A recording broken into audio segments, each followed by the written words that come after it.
Si hay algo de lo que podemos estar seguros en esta mañana, es que todos los creyentes que se encuentran aquí en este lugar desean ver cambios graduales y permanentes en sus vidas. Todo verdadero creyente se encuentra en un proceso de santificación a través del cual nos vamos pareciendo cada vez más al carácter, a la imagen de nuestro bendito Señor y Salvador Jesucristo, a la vez que vamos muriendo cada vez más a todas aquellas actitudes, a todos aquellos rasgos de carácter que son contrarios a nuestro Señor. Sin embargo, no todos los cristianos están conscientes del papel tan importante que juegan las emociones en ese proceso de cambio. No todos estamos conscientes del tremendo obstáculo que las emociones pueden llegar a ser cuando no ocupan un lugar correcto en nuestras vidas. Y ese es precisamente el tema que yo quisiera tratar en esta mañana: las emociones y la santificación. Mis hermanos, nuestras emociones juegan un papel de suprema importancia en cada decisión que nosotros tomamos, en la forma como evaluamos y reaccionamos cada información que recibimos, en nuestra relación con los demás, incluyendo nuestra relación con el Señor, en el proceso de aprendizaje, en el crecimiento espiritual, en la forma como nos comportamos. Nosotros somos seres emocionales. Dice un autor: todo lo que hacemos, todo lo que decimos, todo lo que pensamos es en algún sentido emocional. De hecho, constantemente nosotros nos encontramos revelando lo que hay en nuestros corazones en forma o en función de nuestras emociones. ¿Cuántas veces nosotros decimos me siento de esta o de aquella manera? Todo el tiempo. Ya yo no me siento igual con respecto a esta persona. No me siento igual que antes. Somos seres emocionales. Eso es parte, mis hermanos, de lo que somos, como fuimos creados a imagen y semejanza de Dios. Ahora, ¿cómo funcionan nuestras emociones? Ese aparato emocional que Dios colocó en nuestras almas, ¿cómo funciona? ¿Podemos nosotros ejercer algún tipo de control sobre nuestras emociones? ¿O somos más bien controlados por ellas? ¿Cómo debe ser la interacción entre nuestras emociones y nuestra razón? Si han visto ustedes seguramente muchas veces en esta situación de saber con la cabeza que tienen que hacer algo, pero en el corazón no tener el menor deseo de hacerlo. ¿Cuál de las dos facultades debe ir sentada en el asiento del conductor? ¿La razón o las emociones? Bueno, esas son algunas de las preguntas que yo quisiera responder en esta mañana, y no tengo ningún texto específico que vamos a estar exponiendo. Vamos a ver una perspectiva bíblica general del manejo de las emociones, comenzando con una perspectiva del funcionamiento de nuestras emociones. ¿Cómo funcionan nuestras emociones? Bueno, para responder esa pregunta tenemos que entender que nosotros somos seres emocionales porque fuimos creados a imagen de un Dios emocional. Como decíamos hace un momento, Dios tiene emociones, Dios siente emociones. Solo que a diferencia de Dios, nosotros somos seres compuestos. Dios es solo espíritu, nosotros somos cuerpo y alma. Nosotros tenemos una parte material que es el cuerpo, tenemos una parte espiritual que es el alma, y esa parte material interacciona con la parte espiritual en una forma increíblemente misteriosa. Nosotros no podemos entender de ninguna manera cómo es que interactúan en nosotros el cuerpo y el alma. Por ejemplo, estás triste. ¿Dónde está esa tristeza? ¿Dónde radica? Radica en el alma. Pero esa tristeza que radica en el alma te lleva a llorar con lágrimas físicas que tú puedes palpar. Eso activa tu glándula, yo no sé cómo se llama eso, pero las glándulas lacrimales. Y es algo puramente espiritual.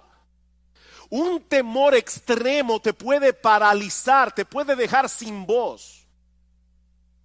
Un fuerte sentido de culpabilidad puede enfermarnos. Probablemente eso fue lo que le pasó a David cuando dice en el Salmo 32 que mientras él cayó su pecado con Betsabé, se envejecieron sus huesos. Y dice David, se volvió mi verdor en sequedades de verano. David se consumió físicamente por causa de su pecado. Ahora, noten algo muy importante aquí. En todos estos ejemplos que yo acabo de dar, de reacciones emocionales, existe una condición previa que nosotros evaluamos y a la cual reaccionamos, y eso produce emociones. En otras palabras, nuestras emociones tienen una estrecha relación con nuestra percepción o con nuestra evaluación de las cosas. Esa percepción puede ser real, puede no ser real, pero el hecho de que nosotros percibamos la realidad de cierta manera es lo que produce en nosotros una reacción emocional. Por ejemplo, el sufrimiento del Señor Jesucristo en el huerto de Getsemaní era real, causado por la perspectiva de un dolor real.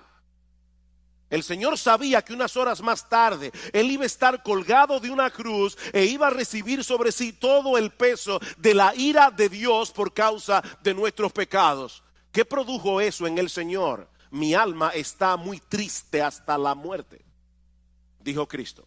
La perspectiva de ese dolor, que era real, produjo en el Señor una reacción emocional. Ahora, puede darse el caso de una persona que experimenta una agonía real en su corazón ante la perspectiva de un problema irreal. La Biblia dice, no os afanéis por el día de mañana. ¿Cuántas personas están esperando un problema que nunca llega, pero lo sufren como si fuera real? Aquí tenemos una agonía real producida por una cosa irreal. De manera que las emociones, mis amados hermanos, no se producen en nosotros porque sí. Nuestras emociones no son meras reacciones químicas, como dicen algunos, sobre las cuales no tenemos ningún control. Nuestras emociones se producen como resultado de nuestra percepción o evaluación de las cosas. Por eso alguien ha dicho muy atinadamente que nuestras emociones revelan nuestras creencias y revelan nuestros valores. Nuestras emociones revelan nuestras creencias, revelan nuestros valores. Yo no tengo temor de perder aquello que a mis ojos tiene poco o ningún valor. Eso no me causa tristeza. Así que aquello que te causa una profunda tristeza es lo que revela dónde están tus valores. ¿Qué es lo que tú colocas por encima de lo demás? Yo no me airo por lo que no me importa. Las emociones siempre tienen un objeto en la mira que a nuestros ojos posee algún valor. Brian Borgman dice, por ejemplo, pensar en la ira no produce ira. Vamos a suponer que usted está en la universidad, están dando una clase sobre la ira. Eso no produce ira. Pero pensar en el aborto sí lo produce. ¿Se dan cuenta? Pensar en la ira no produce ira. Pensar en la injusticia del aborto sí produce ira, o debería producir ira.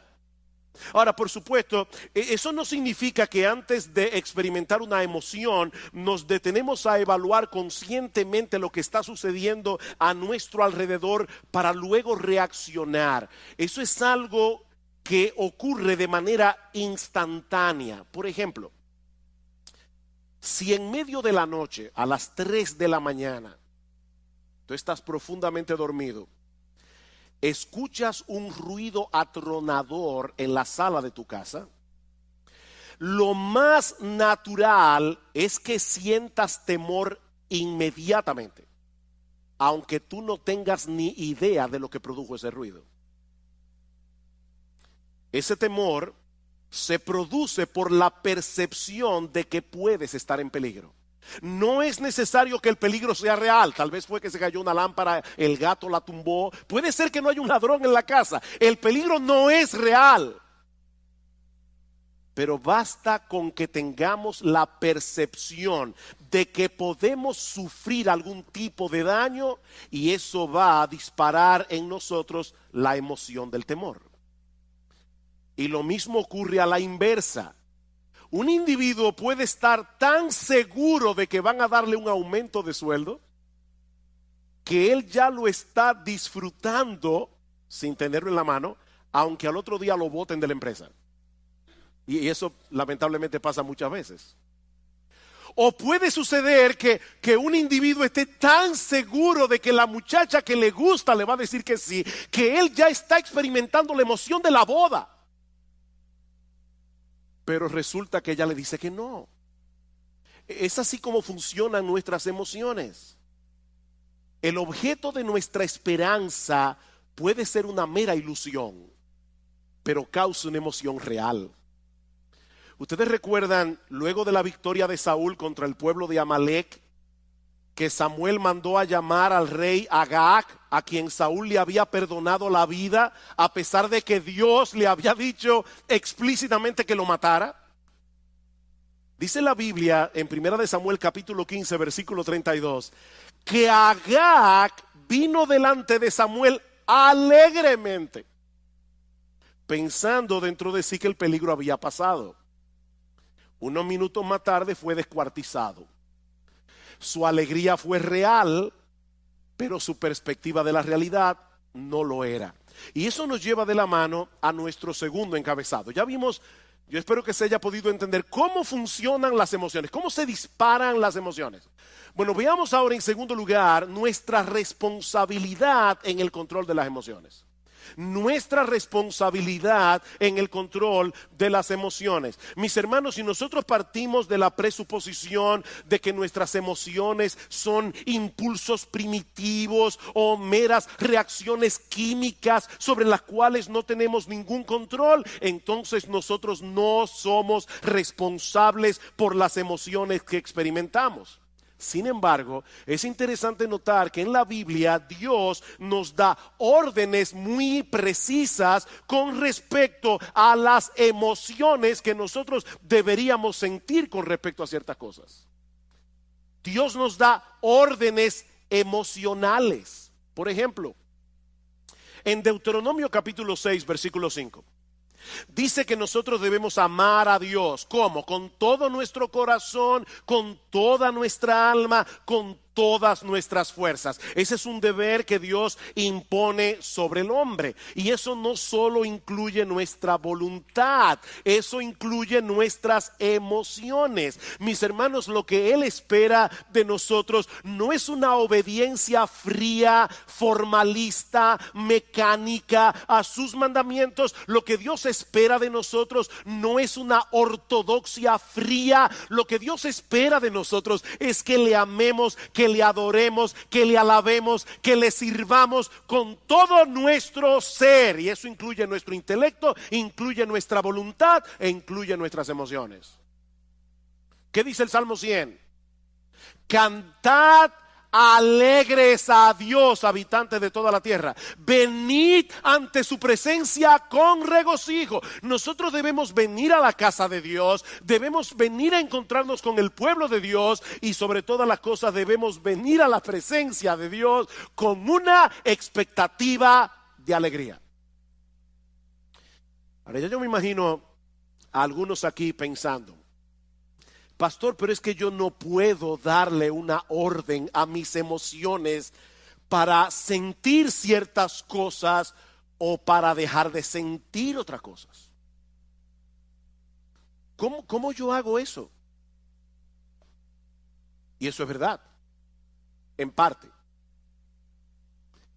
Yo no puedo decirme a mí mismo, si estoy, ¿verdad?, frío, apático, y voy a la iglesia, vengo para la iglesia, yo no puedo decirme a mí mismo: voy a tener gozo, voy a tener gozo, voy a tener gozo. De paso, eso suele matar el gozo. Cuando tú te levantas por la mañana y dices yo tengo que tener gozo, eso no te va a producir gozo. Ahora, noten algo interesante en ese texto de Deuteronomio 6 que yo acabo de citar. Dice el Señor, amarás, ¿verdad? Amarás al Señor tu Dios con todo tu corazón, con toda tu alma, con toda tu mente.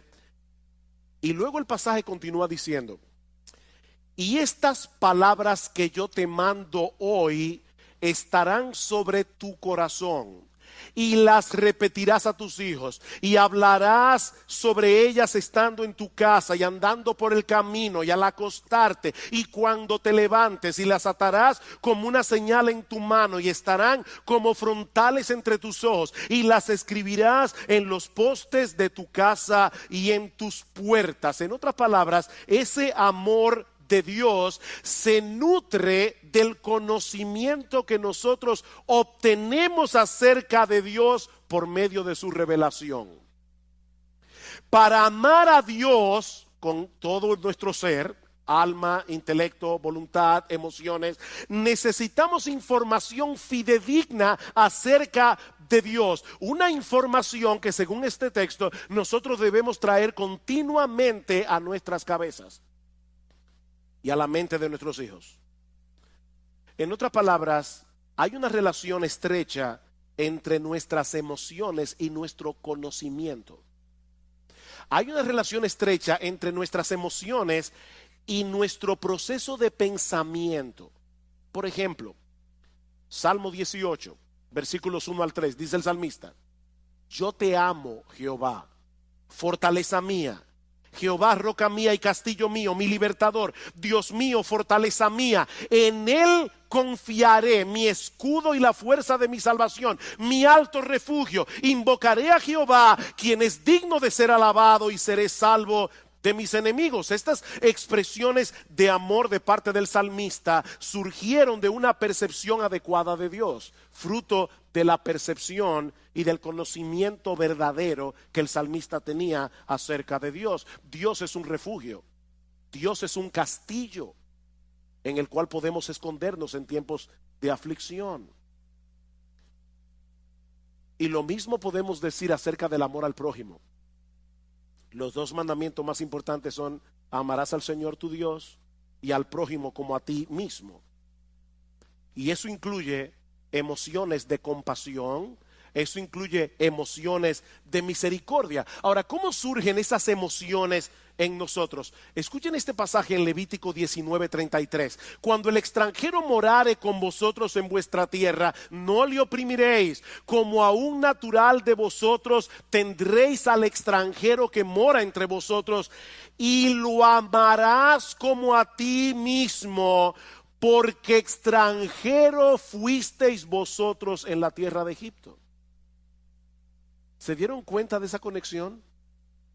Lo amarás como a ti mismo, porque extranjeros fuisteis vosotros en la tierra de Egipto. En otras palabras, la memoria de sus penurias, cuando ellos eran extraños, extranjeros y esclavos en Egipto, podía disponer sus corazones a experimentar misericordia y compasión por los extranjeros. El hecho de ponernos conscientemente en el lugar del que sufre es una forma de cultivar algunas emociones que generalmente acompañan un amor genuino al prójimo. ¿Saben cuál es nuestro problema? Nosotros vivimos tan centrados en nuestro pequeño mundo, en nuestro pequeño reino, que no nos ponemos en el lugar de los demás y consecuentemente no sentimos las emociones que deberíamos sentir asociadas con el amor al prójimo. Somos demasiado egocéntricos. Así que, hermanos, nosotros somos responsables por el cultivo de emociones piadosas. Somos responsables. En Romanos capítulo 12 el apóstol Pablo da una serie de mandatos. Y observen cómo cada uno de estos mandatos va conectado con nuestra vida emocional. El que preside debe hacerlo con solicitud. El que hace misericordia debe hacerlo ¿cómo? Con alegría. Debemos aborrecer lo malo, debemos seguir lo bueno. Amaos los unos a los otros con amor fraternal. En lo que se requiere diligencia, no debemos ser perezosos. Debemos ser fervientes en el espíritu. Debemos ser gozosos en la esperanza. Debemos ser sufridos en la tribulación. Emoción tras emoción tras emoción, conectado con nuestros deberes. La vida cristiana que es digna de Dios y de su agrado, mis amados hermanos, incluye un sano despertar de nuestras emociones. Y eso me lleva ahora a mi tercer y último encabezado. Ya vimos cómo funcionan las emociones, ya vimos la responsabilidad que tenemos de controlar nuestras emociones. Veamos ahora el papel que juega la verdad en el control de nuestras emociones. El papel que juega la verdad en el control de nuestras emociones. Ya hemos visto que las emociones tienen una estrecha relación con nuestro entendimiento, con nuestra evaluación de lo que percibimos. Por lo tanto, mis hermanos, los pensamientos con los que llenamos nuestras mentes, aquellos pensamientos que son el objeto de nuestra meditación, jugarán un papel de suprema importancia en las emociones que sentimos, para bien o para mal. Por eso Pablo dice en Romanos capítulo 12 que nosotros no debemos conformarnos a este siglo, sino que debemos ser transformados por medio de la renovación de nuestro entendimiento. El proceso de santificación en la vida cristiana tiene como centro operativo nuestro entendimiento, no nuestras emociones. ¿Oyeron eso, hermanos? El proceso de santificación tiene como centro operativo nuestro entendimiento, no las emociones. Nosotros llegamos a la vida cristiana con muchas mentiras en nuestras mentes que ahora deben ser gradualmente desplazadas por la luz de la verdad de Dios revelada en su palabra. Eran estas mentiras las que estaban detrás de todo comportamiento pecaminoso y de toda emoción pecaminosa. Vamos a Efesios capítulo 4, versículo 17.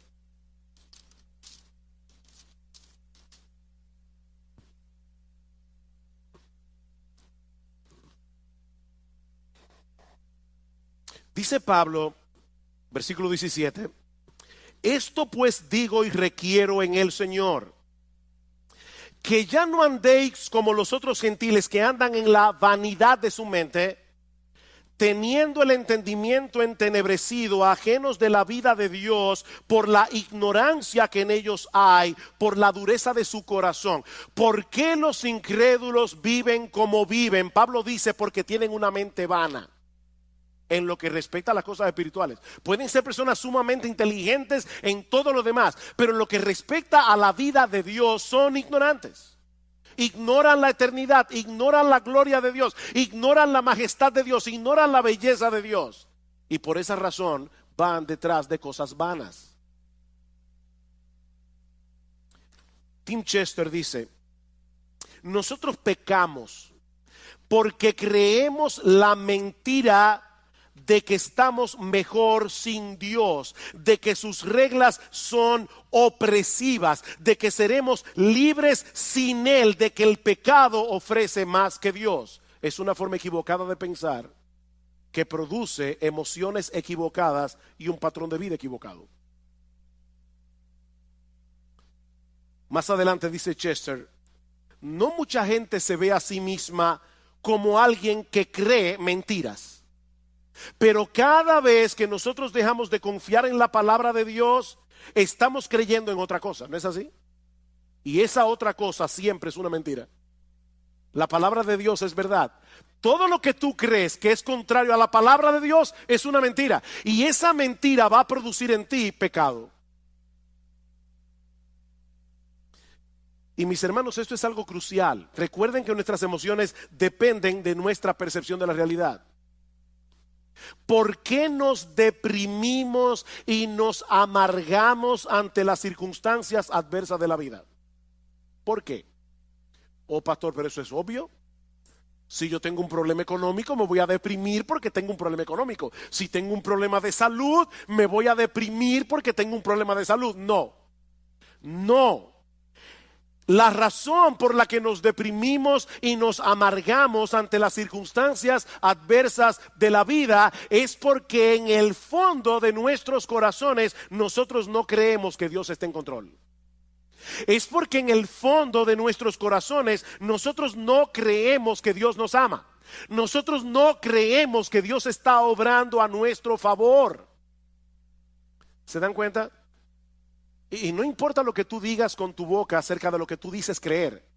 No, tu vida emocional revela qué es lo que tú realmente crees.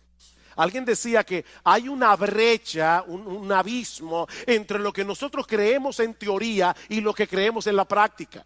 Hay una brecha allí. Déjenme ponerles un ejemplo. Y quiero ser lo más práctico que yo pueda, por eso estoy poniendo muchos ejemplos en esta mañana, porque este no es un tema fácil de entender. No es algo tan fácil de agarrar conceptualmente. Basado en la enseñanza de Pablo en la carta a los Colosenses, una de las cosas que Pablo nos dice en esa carta es que nuestra identidad está en Cristo y que nosotros estamos completos en Él. Colosenses capítulo 2, versículo 9 al 10. Eso quiere decir, mis amados hermanos, en términos bien prácticos, que nosotros no tenemos que tratar de probarle nada a nadie.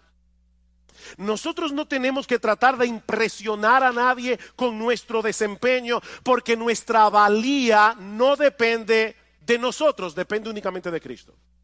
Únicamente.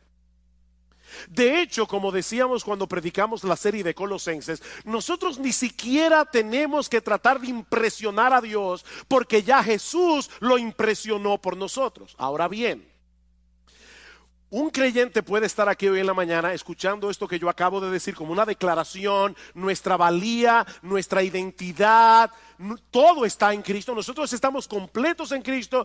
Un creyente puede estar aquí hoy, ahora mismo, en esta mañana, y estar asintiendo a esta enseñanza bíblica con todas sus fuerzas. Si nuestra identidad está en Cristo, o como dice Pablo en el capítulo 3 de Colosenses, nuestra vida está escondida en Él. Pero resulta que mañana, cuando este individuo que está aquí sentado hoy llega a su trabajo, le dan la información de que él ha sido despedido.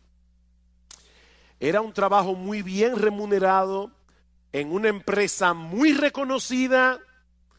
Ahora, esta persona tiene buenos ahorros, ha recibido una abundante remuneración por sus prestaciones laborales. Sin embargo, ahora se siente profundamente abatido, profundamente deprimido, porque en su mente él ha perdido su razón de ser en la vida. Antes él era alguien, porque él trabajaba en esta empresa tan reconocida. Pero ahora él se siente como un don nadie, más digno de compasión que de respeto. ¿Saben por qué? Porque en la mente de ese individuo, no importa la teología que él decía con la boca, en la mente de este individuo su identidad no depende de Cristo, depende de sus logros personales. Y eso le puede pasar a un padre. O sea, su identidad depende de que la gente lo reconozca como un buen padre. Una madre, su identidad depende de que la gente la reconozca como una buena madre. Y por supuesto, cuando sus hijos hacen una de las suyas, sobre todo públicamente, delante de todo el mundo, su universo se desmoronó, porque toda su identidad descansaba en esa identidad que esa persona había forjado. Ahora fíjense, este individuo que perdió el empleo, él sigue siendo cristiano, ¿verdad que sí? Él es creyente, solo que ahora es un creyente desempleado, de manera que su identidad primaria no ha cambiado, sigue siendo exactamente la misma. Él es un pecador salvado por gracia, justificado por la fe en la persona del Señor Jesucristo. El problema es que él todavía continúa sintiendo la necesidad de probar algo. No sé si se dan cuenta de lo que estoy tratando de explicar aquí. Él está tratando de probar algo, de justificarse ante los demás, o de justificarse ante sí mismo, cuando lo cierto es, mis amados hermanos, que nosotros no tenemos nada que probar. Cristo es nuestra identidad y eso no cambia con las circunstancias. ¿Ven ustedes, mis hermanos, cómo la mentira obra en nosotros? Así que si queremos ver cambios en nuestras vidas y llegar a ser emocionalmente estables, necesitamos que la verdad de Dios revelada en su palabra continúe desplazando las mentiras de nuestros corazones. Dice Tim Chester, la santificación consiste en hacer cada vez más pequeña la brecha que hay entre nuestra fe confesional y nuestra fe funcional. Nuestra fe confesional, lo que tú dices creer, tu teología, con lo que tú realmente crees en la práctica. Y más adelante, él añade, tratar de cambiar únicamente nuestra conducta no funciona, porque las mentiras que crearon esa conducta continúan allí todavía. Vamos al Salmo 119. Salmo 119. Ustedes conocen que este salmo tiene como tema central la palabra de Dios. Esto es un poema de amor a la palabra de Dios. ¿Qué dice el salmista en el Salmo 119? Versículo 25. Abatida hasta el polvo está mi alma. Vivifícame según tu palabra. ¿Qué puede sacarte de ese abatimiento? La verdad de la palabra de Dios. Versículo 28. Se deshace mi alma en ansiedad. ¿Qué debo hacer? ¿Tomar un ansiolítico? No, susténtame según tu palabra. Versículo 49. Acuérdate de la palabra dada a tu siervo, en la cual me has hecho esperar. Ella es mi consuelo en mi aflicción, porque tu dicho, lo que tú dices, Señor, que es la verdad verdadera, es lo que me ha vivificado. Versículo 92. Si tu ley no hubiese sido mi delicia, ya en mi aflicción hubiera perecido. Nunca jamás me olvidaré de tus mandamientos, porque con ellos me has vivificado, con la palabra de Dios. Versículo 111. Por heredad he tomado tus testimonios para siempre, porque son el gozo de mi corazón. Mis hermanos, ¿qué es lo que el salmista está diciendo aquí? Que es la verdad de Dios revelada en su palabra la que nos hace libres. Es la verdad de Dios revelada en su palabra la que nos consuela. Es la verdad de Dios revelada en su palabra la que levanta nuestra alma abatida. Es la verdad de Dios revelada en su palabra. Es el evangelio, mis hermanos, lo que nos hace libres. Es la verdad revelada en la palabra de Dios la que debe ir sentada en el asiento del conductor de nuestras vidas, no las emociones.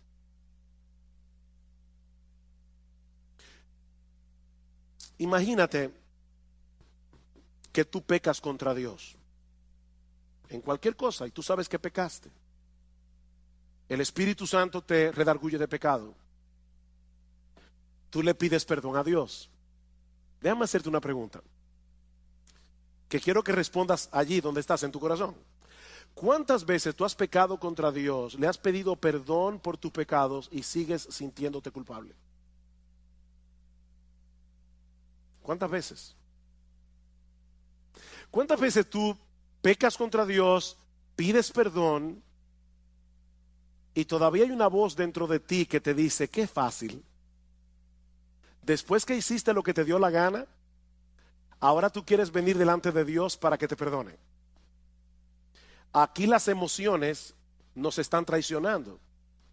Porque la Biblia dice que si confesamos nuestros pecados, Él es fiel y justo para perdonar nuestros pecados y limpiarnos de toda maldad. ¿A quién tú le vas a creer? ¿A tu aparato emocional que te hace sentir no perdonado o a la promesa de Dios de que si confesamos nuestros pecados, Él es fiel y justo para perdonar nuestros pecados y limpiarnos de toda maldad? La palabra de Dios está por encima de nuestras emociones. Es que Dios ha dicho claramente que Él nos perdona cuando nosotros confesamos nuestros pecados. No debemos sentar las emociones en el asiento del conductor. Mis hermanos, si no nos mantenemos predicándonos a nosotros mismos estas verdades, no vamos a poder mantener un saludable control de nuestra vida emocional. Salmo 103, versículo 2. Estaba leyendo este salmo ayer.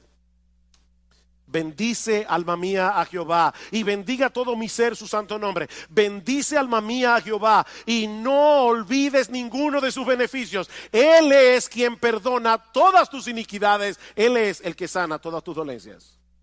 Él es el que perdona todas tus iniquidades. Pero lamentablemente muchos creyentes olvidan este aspecto fundamental de la vida cristiana. Como dice Sinclair Ferguson, nuestro problema es que pensamos con nuestros sentimientos, no con la cabeza. Nosotros pensamos con el corazón, pensamos con los sentimientos. Tengo que poner otro ejemplo. ¿Qué debe hacer un creyente que no siente gozo en Dios? ¿Alguna vez has venido a la iglesia y estás cantando y tú tienes el corazón como un témpano de hielo? Eso nunca te ha pasado. Te felicito. A mí me ha pasado. ¿Y saben qué es hablando en buen dominicano, lo que da más cuerda cuando uno está así? Tener un hermano al lado que está encendido en fuego. Uno está aquí tratando de alabar a Dios, pero uno sabe que está con el corazón como un témpano de hielo. Y el hermano que está aquí al lado, él está en el cielo. ¿Qué debe hacer un creyente en esa situación? Él debe, una de las cosas que él no debe hacer, es fingir una emoción que él no tiene. No hagas eso es mentira.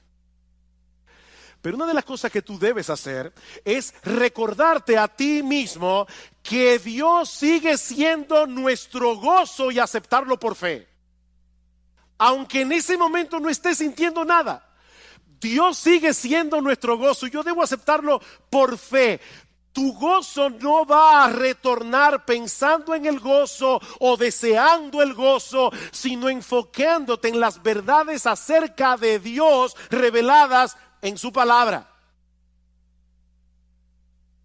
Es mirando a Dios, no al gozo. No persigas al gozo, persigue a Dios.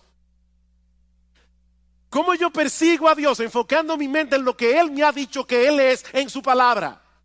Y yo voy a comenzar a recordar atributo tras atributo tras atributo de lo que Dios revela de sí mismo en su palabra hasta que mi corazón comience a arder otra vez. Y puede ser que eso no pase inmediatamente. Eso puede tomar horas, eso puede tomar días, pero nosotros vamos a estar luchando con el ángel hasta que Él nos bendiga. ¿Te sientes temeroso porque tú no tienes el control de muchas cosas que pueden ser una amenaza eventual en tu vida? Recuerda que nuestro Dios es grande y todopoderoso. Todas las cosas que existen fueron creadas por Él y Él está en control de todas y cada una de ellas. Dice en Mateo capítulo 10 versículo 29 al 31 que no se cae un pajarito del cielo sin que la voluntad de Dios así lo permita. ¿Saben lo que ocurre cuando no confiamos en el control soberano de Dios? Que entonces nosotros trataremos de asumir ese control en una forma pecaminosa, ya sea tratando de dominar por la fuerza a los demás o de manipularlos. La manipulación no es más que un intento de tomarle a Dios el control. Yo quiero controlar a las personas a mi alrededor. Otro ejemplo. ¿Te has dado cuenta que muchos de los pecados que nosotros cometemos tienen que ver con nuestro afán de obtener la aprobación de otros o por temor a que otros te rechacen? ¿Tú te has dado cuenta de ese movimiento de tu corazón? La Biblia le llama a eso temor a los hombres. Y en Proverbios capítulo 29, versículo 25, dice que el temor a los hombres es como un lazo que nos esclaviza. Ese es un problema muy común que se manifiesta de muchas maneras. Por ejemplo, susceptibilidad a la presión de grupo.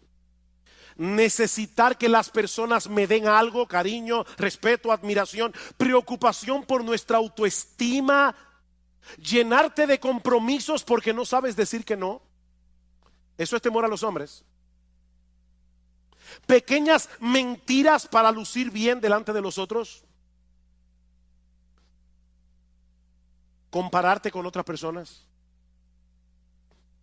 sentir temor de compartir el evangelio. Eso es temor a los hombres. ¿Cómo podemos lidiar adecuadamente con el temor a los hombres? Bueno, la psicología humanista nos aconseja aumentar nuestra autoestima, y lamentablemente muchos creyentes han caído en esa trampa. Pero eso no resuelve el problema, sino que lo complica. Porque en realidad la baja autoestima no es otra cosa que una elevada autoestima disfrazada. ¿Tú oíste eso? La baja autoestima es una elevada autoestima disfrazada. Déjeme explicar eso, porque sé que veo la cara de algunos mirándome así como con una cara de signo de interrogación. Una persona puede ser muy tímida, le da temor abrir la boca, y algunos dicen es que el pobre tiene una baja autoestima. No. La razón por la que él o ella es tímido es porque se estima tanto que él tiene miedo de abrir la boca y confirmar ante los demás que es un tonto.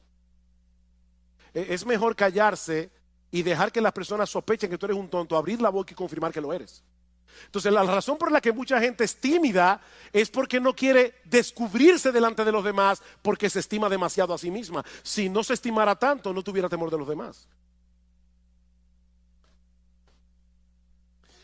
En el fondo, nuestro problema con todas esas cosas que yo he mencionado es que estamos creyendo que no tenemos el estatus que creemos merecer. Alguien dice, nosotros elevamos deseos que a menudo son buenos en sí mismos: el deseo de ser amado, el deseo de afirmación, el deseo de respeto. Elevamos eso al nivel de necesidades sin las cuales pensamos que no podemos tener una vida equilibrada. Hablamos de necesitar la aprobación y la aceptación de otros cuando nuestra verdadera necesidad es glorificar a Dios y amar a las personas. Esa es tu verdadera necesidad, glorificar a Dios, no que la gente viva para ti. ¿Cuál es el remedio para el temor a los hombres? El temor a Dios. El temor a Dios. Él es grande, Él es glorioso, Él es digno de admiración, Él es digno de temor reverente, Él es digno de adoración. Medita a menudo en su gloria, su grandeza, su justicia, su santidad, su amor, su poder, su esplendor, su belleza, su gracia, su misericordia, su compasión, y tú vas a ver cómo el temor a los hombres comienza a desvanecerse en tu corazón. Salmo 27. Salmo 27, versículo 1. Jehová es mi luz y mi salvación, ¿de quién temeré? Jehová es mi luz y mi salvación, ¿de quién temeré? Jehová es la fortaleza de mi vida, ¿de quién he de atemorizarme? Cuando se juntaron contra mí los malignos, mis angustiadores y mis enemigos para comer mis carnes, ellos cayeron y tropezaron. Aunque un ejército acampe contra mí, no temerá mi corazón. Aunque contra mí se levante guerra, yo estaré confiado. ¿Por qué? Porque Jehová es mi luz y mi salvación. Imagínate ese Dios al lado de la persona a la que tú le temes, y lo vas a ver como una pulga. ¿Te sientes atraído por las cosas de este mundo? Y se te está haciendo difícil decir que no a esas cosas porque te prometen emociones como deleites, placer, alegría. Una vez más, mis amados hermanos, la respuesta de la Biblia no es escoger entre un santo aburrimiento y un pecado entretenido. No. La Biblia nos invita más bien a buscar ese deleite, ese placer, esa alegría en el único lugar donde realmente puede ser hallado: en Dios mismo. En Dios mismo. ¿Recuerdan ustedes lo que Cristo le dijo a la mujer samaritana? El que bebiere de esta agua volverá a tener sed, mas el que bebiere del agua que yo le daré no tendrá sed jamás, sino que será en él una fuente de agua que salte para vida eterna. ¿Qué es esa fuente de agua? ¿Saben qué es esa fuente de agua? Dios mismo. Es el Espíritu Santo morando en nuestro interior. ¿Y cómo lo sabemos? Porque más adelante en Juan capítulo 7, versículo 37 al 38, escuchen lo que dice el Señor Jesucristo. En el último y gran día de la fiesta, Jesús se puso en pie y alzó la voz diciendo: si alguno tiene sed, venga a mí y beba. El que cree en mí, como dice la Escritura, de su interior correrán ríos de agua viva. ¿Qué le dijo a la samaritana? El que bebiere de esta agua volverá a tener sed. El que bebiera del agua que yo le daré no tendrá sed jamás, sino que será en él una fuente de agua que salte para vida eterna. ¿Cuál es esa fuente de agua? Versículo 39. Esto dijo del Espíritu que habrían de recibir los que creyesen en él. Es Dios por su Espíritu morando en nuestro corazón. Es una fuente de agua que salta para vida eterna. Los deleites de este mundo no perduran. Nosotros fuimos creados para disfrutar de un deleite más profundo y perdurable, el deleite de conocer a Dios y de tener comunión con Él. Alguien decía que cada vez que nosotros pecamos es porque pensamos que el placer del pecado es real y que el gozo en Dios es insustancial o distante. Pero lo cierto es, oigan esto, hermano, porque es importante, es exactamente al revés. Cada gozo que experimentamos en esta vida es una sombra de la fuente de todo gozo, que es Dios mismo. Cada gozo que tú experimentas es una sombra del verdadero gozo que se encuentra en Dios. Y mis hermanos, yo podría continuar en esta mañana multiplicando los ejemplos, pero el tiempo se ha ido. Todos llegarían al mismo punto. Dios nos creó a su imagen y semejanza. Eso incluye nuestra facultad de experimentar emociones. Nuestra vida emocional fue diseñada originalmente para girar en torno a la persona de Dios y nadie más. Podemos disfrutar de un montón de cosas creadas por Él para nuestro deleite, pero si sustituimos a Dios por esas cosas, ya hemos caído en el pecado de la idolatría. Y la idolatría es blasfema, es dañina y es destructiva. Dice el Salmos 16:4: se multiplicarán los dolores de aquellos que sirven diligentemente a otro Dios. Si queremos tener una vida emocional estable y seguir avanzando en nuestra santificación progresiva, lo que necesitamos no es terapia psicológica, lo que necesitamos es llevar cautivo todo pensamiento a la obediencia a Cristo. Llenar nuestras mentes con la palabra de Dios y creer ciertamente lo que dice la palabra de Dios. Pongamos la verdad de Dios revelada en su palabra en el asiento del conductor. Sentemos las emociones en el asiento del pasajero y sigamos corriendo nuestra carrera con paciencia, con los ojos puestos en Jesús, buscando en Él y solo en Él lo que solo Él puede dar.